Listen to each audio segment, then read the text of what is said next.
Hello there, Mad Mike here, and welcome back to the channel. And today we are going to take a look at an acquisition by Netflix, which is the works of Roald Dahl.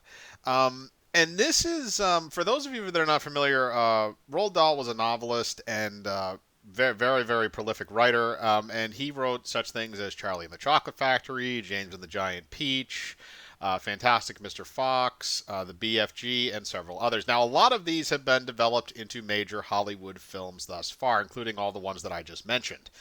But Netflix has bought up all of those properties, and basically they have a 3-year licensing agreement with the organization that currently owns all of his works, which is the Roald Dahl Story Company. And they haven't given away what they actually paid for this. I'm assuming it was a fairly hefty sum.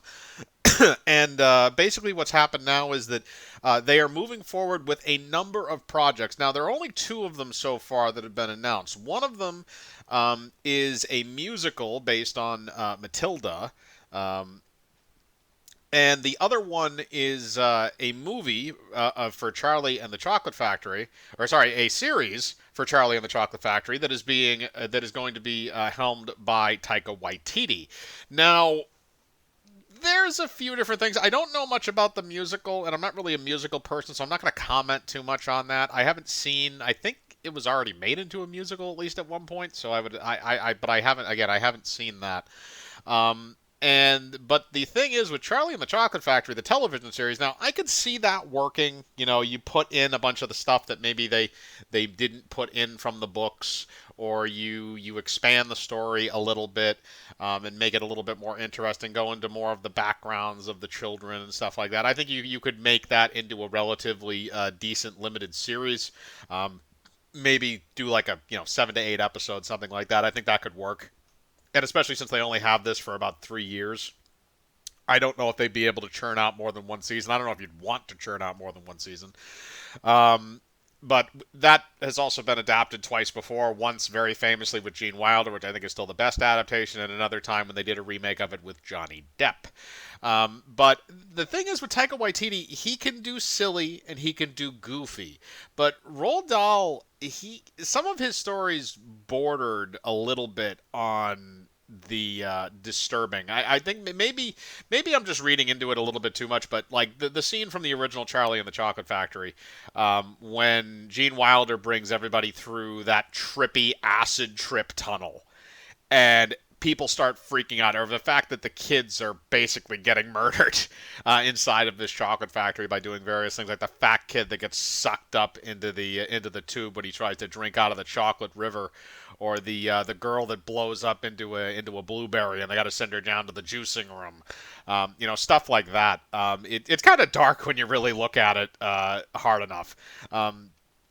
So I don't know if Netflix is going to do that, but Taika Waititi I don't think is a bad person to helm that kind of a project, because I think he's the right amount of kind of goofy and eccentric. The only problem is that Charlie and the Chocolate Factory, the tone of it was what made it kind of like, almost dreamlike and very childish in a lot of ways, in terms of like, the feeling of being a kid, I guess, is more not necessarily the material being childish, but just the feeling of it, like being a kid in a chocolate factory. The idea is very appealing to a child, or very appealing to anybody that I guess really loves chocolate.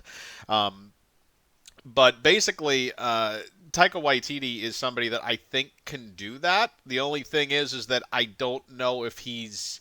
I think he can, but I don't know if he will. That's my concern, because the thing is, Thor Ragnarok, which is one of the ones that I prefer from him. I haven't seen Jojo Rabbit, actually. That's something that I probably should sit down and watch. But Thor Ragnarok had a lot of very interesting comedy in it. I liked that. I know a lot of people hate that movie, but I actually really enjoyed the comedy in it, and I liked Chris Hemsworth because I think he can do comedy well.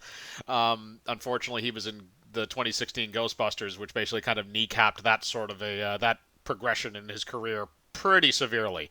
But I think that Taika Waititi can do comedy. I think he can do it well. and I'd be very curious who is going to wind up being cast in this television show, because the Willy Wonka they're going to wind up casting, as well as the Charlie character and various other characters that are going to be in the movie or in the show. I think that's going to be very, very telling on what we're going to wind up seeing in terms of this thing getting put together. Now, moving on to the larger issue at hand, which is Netflix acquiring these properties.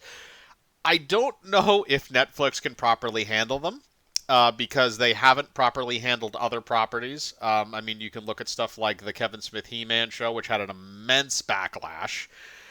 You could look at various numbers of other things over the years that they have been given that have not turned out great. But, I mean, there are a few little gems in there that are not really that are not as bad or as egregious.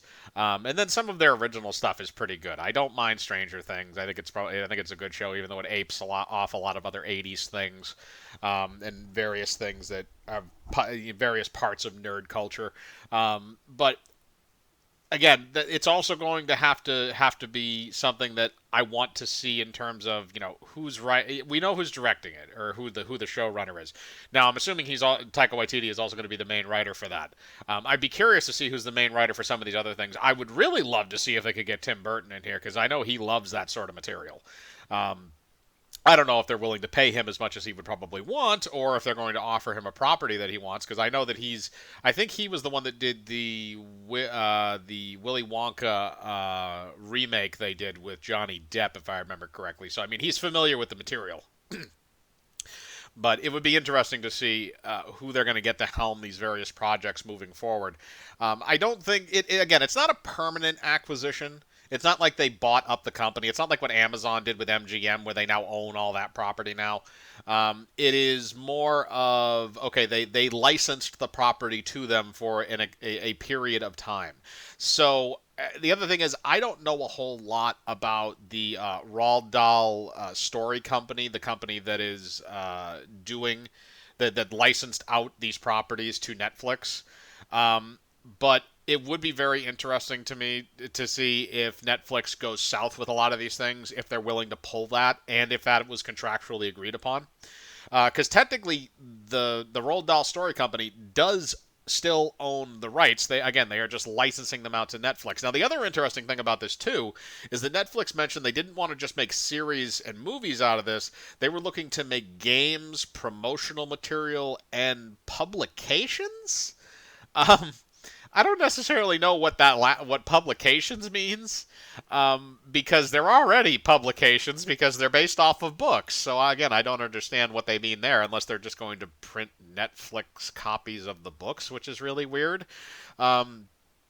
Games, I'd be curious to see how that goes, because I know Netflix has played around with the idea of doing various properties in game form for a number of years now. They had a few of those interactive things they did, where it was those interactive television shows where you had to make choices, which was basically just a load of crap. And then I remember they also adapted, I think it was the Telltale series for Minecraft Story Mode, I believe, was adapted to go on Netflix, where they had the choice system, but that was a Telltale game.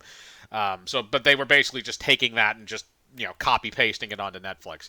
So I could see it if they did it in that kind of a format. I could see it working. I'd actually love to see if Telltale could get involved in that again now that that company's been revived. But regardless, it's just it's an interesting situation. It's very early on to judge what these projects are going to look like. The only one that, like I said, the one that I talked about at the most length was the Willy Wonka television series, but we don't know a whole lot about that outside of the fact that Taika Waititi is helming it. So I'd be very curious to see how a lot of these things turn out. I have a little bit of faith because, again, at least in the Willy Wonka thing, because I do like Taika Waititi, and he also did a very good job on directing The Mandalorian, which he directed the final episode of season 1, which I really liked. But regardless of that, I want to know what you guys think. Do you think that Netflix can adapt these properties correctly? Do you think that they can't? Are you excited to see any of these things come to fruition? Do you still have Netflix? Put your thoughts in the comments below. As usual, I like to read them.